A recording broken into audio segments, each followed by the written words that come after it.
नमस्कार, आप देख रहे हैं चाणक्य न्यूज और मैं हूं आपके साथ मानवी ठाकुर। आज की कुछ खास खबरें। अकोट सीसीआई कपास खरीद केंद्रों पर किसानों पर थोपी गई दमनकारी स्थितियों के खिलाफ प्रहार जनशक्ति पार्टी द्वारा अकोट से ओखला तक पैदल मार्च का आयोजन किया गया। मार्च का नेतृत्व अकोला जिला अध्यक्ष कुलदीप वासु ने किया, जबकि पूरा आंदोलन पूर्व मंत्री ओम प्रकाश कड़ू के मार्गदर्शन में चलाया गया।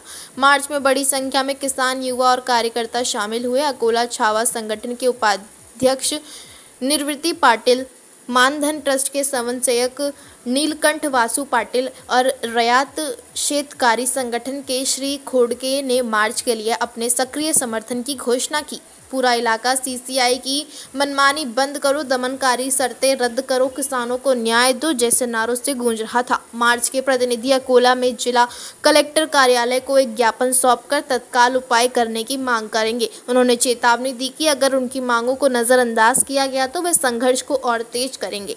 ही दिंडी उद्या 2 वाजता अकोला पोहोचणार आहे। तरी माझं सर्व सरकारमध्ये असणाऱ्या सर्वांना विनंती आहे की तुम्ही आमचा अंत पाहू नका। आम्ही मूठभर जरी असलो तरी उद्या अकोल्यात काहीही घडू शकते।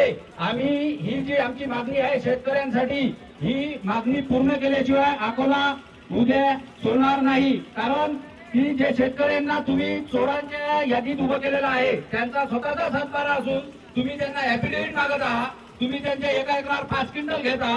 हा काय तुमच्या बापाचं सरकार आहे काय? हे शेतकऱ्यांचं सरकार आहे आणि या सरकारमध्ये शेतकरी हा प्रमुख केंद्रबिंदू आहे। जर शेतकऱ्याचा विचार झाला नाही तर एकाही सत्ताधाऱ्याला त्यांची नींद झोपू देणार नाही। एवढं बोलून 2 शब्द संपवतो।